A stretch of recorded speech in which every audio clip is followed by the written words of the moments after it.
Dance, girl, dance. And while you're dancing, why not dance into romance? The boys all looking at you, staring in a trance. Go on and dance, girl, dance. Welcome to our YouTube channel titled Vinyl City Broadcasting, your transit express to rock and roll trivia. I'm Marie, the host of VCB. Today, Rico is sending me across town to a midtown liquor store, so I'll see you in a little while.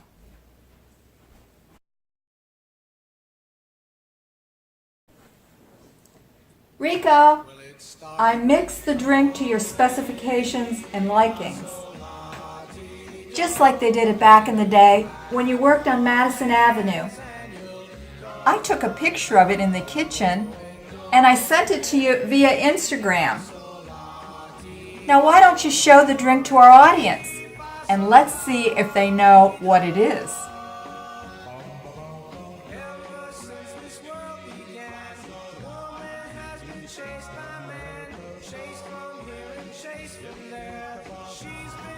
Now who knows what the drink is and what group was named after it? Who said martini? No, I haven't heard of the Martinis. Manhattan? What kind of Manhattan? Who said a Scotch Manhattan? You are correct. Better known as a Rob Roy. So our guest today, as you probably have guessed, is Norman Fox of the Rob Roys. That's right. They took their name from the Rob Roy cocktail. Now, Rico enjoyed an occasional Rob Roy when he worked in Manhattan. But let me give you a brief synopsis of Norman Fox and the Rob Roys. The Rob Roys wrote their own material and are well known for such hits as Dream Girl, Tell Me Why, Pizza Pie, Rainy Day, Dance Girl, Lover Doll, Do Re Mi, and others. The group formed in New York in 1956 and were one of the few interracial groups recording at that time. They practiced at DeWitt Clinton High School in the Bronx, in the school's bathroom, and at Norman's house on Henry Hudson Parkway, sharpening their sounds on songs like the Heartbeats' Rockin' and Rollin' and their own Tell Me Why. As they practiced their tunes and perfected their sound, Norman Fox emerged as the lead singer of the group's original material. We have Norman Fox on the show today, but before we get into that interview, we'd like to run a video of Norman performing at a PBS DooWop Special taped at the Ritz Theater in New Jersey. Run that video, Rico!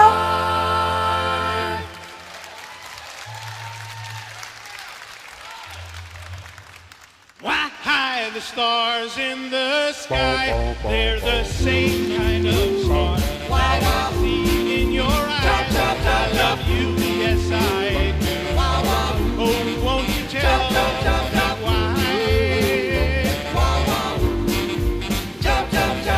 why? Tell me why my heart skips a beat every time that you're here, every time that we meet. I love you, yes I do. Oh, won't you tell me why?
black suit, red tie, and a pair of shades.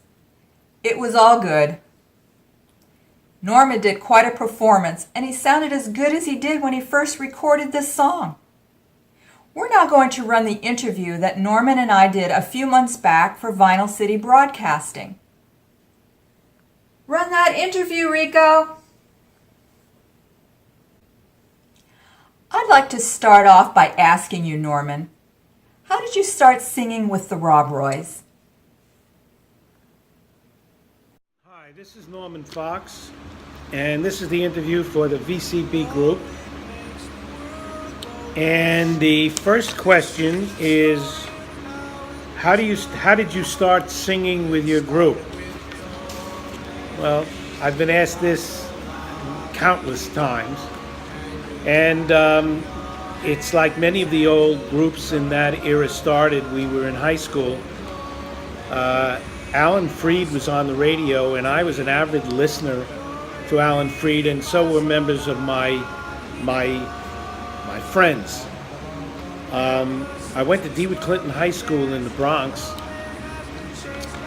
and we were so infatuated with the music that we tried to emulate the sounds of the groups that were on Alan Freed's show that he played.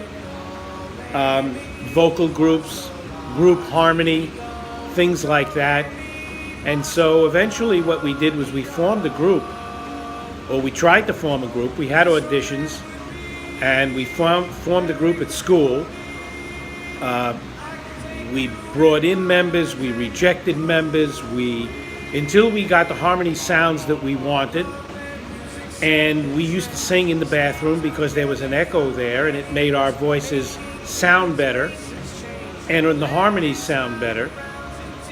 And we finally got together and got a group. The original name of the group was called the Velvetones, and we started singing at school. We started singing at other places too. We started singing at the Y. We started singing at different venues where people asked us to sing. We never made any money, but we got popular, and it was a great way to communicate, and it was fabulous. Then eventually, one of the guys in the group had a connection with a record store on 3rd Avenue and 145th Street, and that was also in the Bronx. And we went down there, and we met him and the owner of the record store, and he liked our sound, and he brought up a record company individual or a group of people.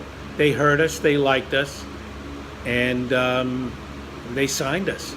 And that's basically how the group got started. I mean, I could ramble on about this for a long time, but those are the basics of how the group got started. We certainly enjoyed seeing how you got started and how your sound spilled out onto the street corners and subways in the neighborhood, and you ended up at a little record store on 3rd Avenue and 145th Street where you guys caught a break and did an audition right on the spot for a record company who signed you to a contract. The rest is rock and roll history. Now let me ask you another question, Norman. What are your favorite Rob Roy songs, and why? Our first real hit was Tell Me Why, and I did like it very much. And it was a great song. It got a lot of airplay. People like it. I still get tremendous commentary about it today, and all kinds of fan mail of people all over the world who really love the song. We made that Tell Me Why song for Backbeat Records, which was our first record company that we worked for. And then we went on. With that session, we did 4 songs. And it was Tell Me Why, it was Dance Girl Dance, was the second side. And then there was Audrey. And then there was one more that I'm not sure, I don't remember which one it was, but there were 4 songs.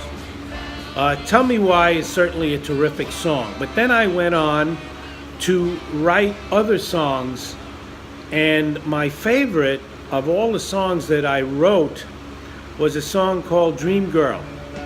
I recorded it for Capitol Records, and it was just a beautiful song. It came together so easily. It was probably the easiest song that I ever wrote. I may have wrote it in a half hour. I may have written it, I'm sure I wrote it on the subway, where I wrote a lot of my songs, between the clacking of the tracks and the swaying of the car gave me the rhythm and gave me the mood that put me in, so that I was able to write. And that's where I wrote a lot of my songs. And certainly Dream Girl was a romantic, wonderful song. And to this day, I get fan mail about this song. And people tell me that they walk down the aisle to it on their weddings or their second weddings. And I was just so happy to write it. It was just a wonderful song, and that's my favorite. Dream Girl. That's one of my favorites too, Norman, along with Tell Me Why. You would think that performers, writers like yourself would like a quiet environment to compose music. But you're on the A train heading in and out of the Bronx, with the sound of the clackety-clack of the wheels hitting the track, and the swaying of the car from side to side, giving you the rhythm and mood you needed for writing your fabulous songs. You're just an amazing, talented guy, Mr. Fox. Rico told me he got his best design ideas when he was riding the Long Island Railroad from Hicksville to Manhattan back in the 60s and 70s. Let me ask you another question, Norman. What were some of your favorite performers of the 50s and 60s? And have you stayed in touch with any of them?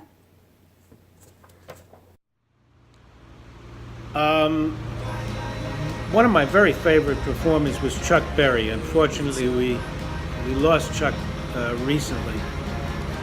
I thought he was absolutely fantastic, and I remember him at the early rock and roll shows that I used to go to at Alan Freed's, at the Brooklyn Paramount Theater, Alan Freed's rock and roll shows.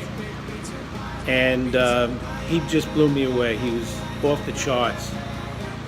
Some of the other groups that I liked very much and used to emulate were the Cleftones and the Cadillacs and the Eldorados, the Flamingos, and Kenny Vance and the Planetones, Dion and the Belmonts, and the Heartbeats, which I thought was the real root. These groups were the real root of rock and roll history. Now, I do shows with all of these guys over the years and have remained relatively friendly with them, but basically only at the shows. I moved out to California about 9 years ago and became very friendly with Wally Roker, who was the bass for the Heartbeats. And we started a DooWop Society out here, and Wally was very instrumental in it. And unfortunately, Wally passed away about a year and a half ago, but I miss him terribly. He was a wonderful guy. I like Terry Johnson of the Flamingos very much, and it's always a pleasure to see him when I do.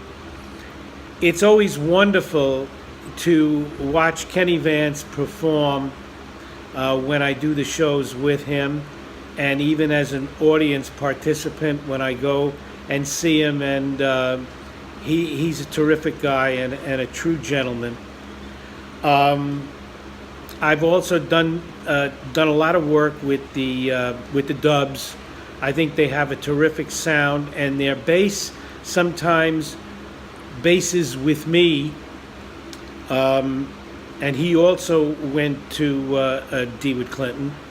I see these guys. I don't see them socially, but it's fun when I see them at the shows. It's also very interesting for me to note to you that Alan Freed was a neighbor of mine in the Bronx. I wasn't aware of it until I saw him one day, and he was coming out of my building, and then I became friendly with his daughter, and we spent a lot of time in his apartment. I mean, I was a kid, and I really worshiped the guy. He was really a pioneer, and I always say it at my shows that if it wasn't for Alan Freed, I really don't know whether the music as we know it and how it has evolved today would have been the same. I'm sure that there would have been music. I'm sure that things would have evolved. But Alan Freed was a real pioneer. He died broke. He didn't have a great story.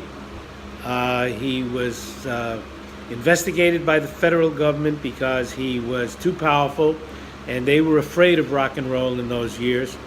But he was a true pioneer, and he was just terrific guy. You picked a handful of the greatest to emulate, Norman. And yes, where would rock and roll be without Alan Freed?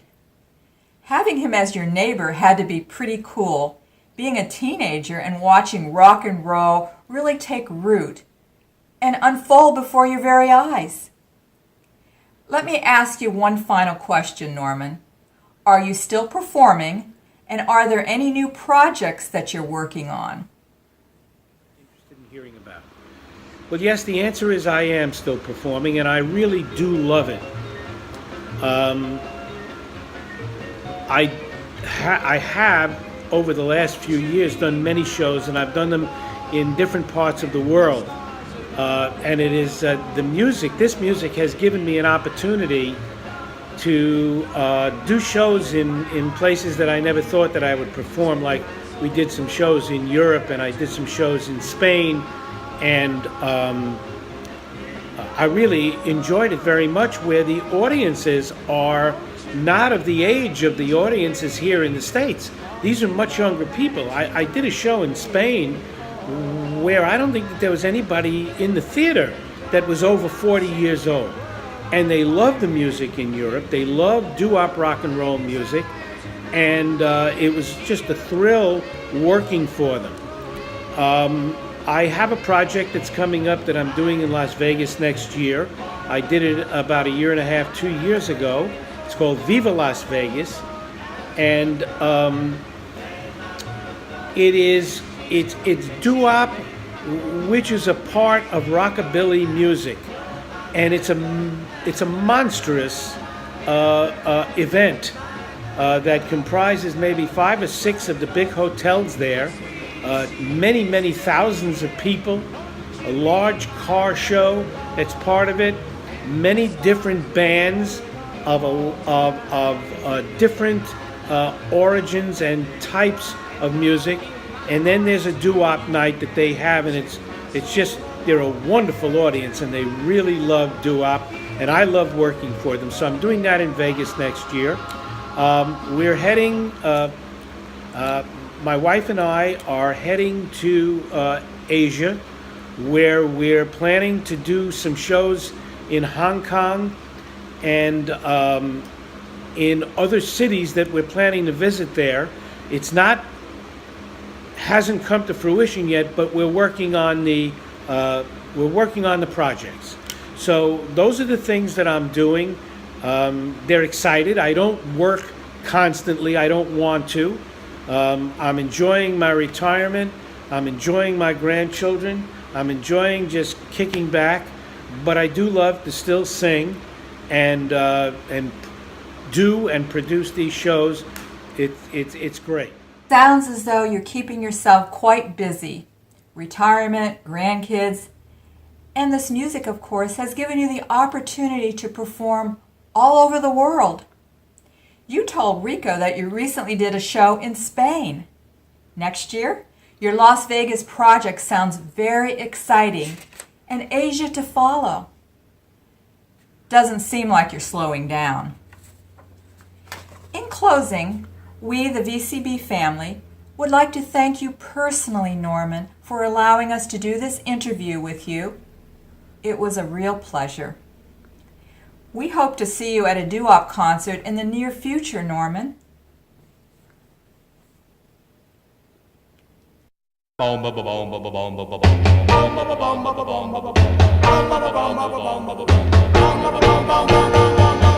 bring you moonbeams on a cloudy night. I bring you sunlight in the rain. I bring you peaches from a willow tree. All you do is just complain. When I need some loving, all you do is say, you turn around on me and run the... If you've missed any of our shows, you can go to our website and click on the link or button that says VCB. We have 13 shows, and we're sure you'll enjoy all of them. All contact information for Norman Fox and the Rob Roys and Vinyl City Broadcasting will be posted on our last slide. Show's over now, Rico. You can come down and get a sip of your Rob Roy as soon as I shut everything down.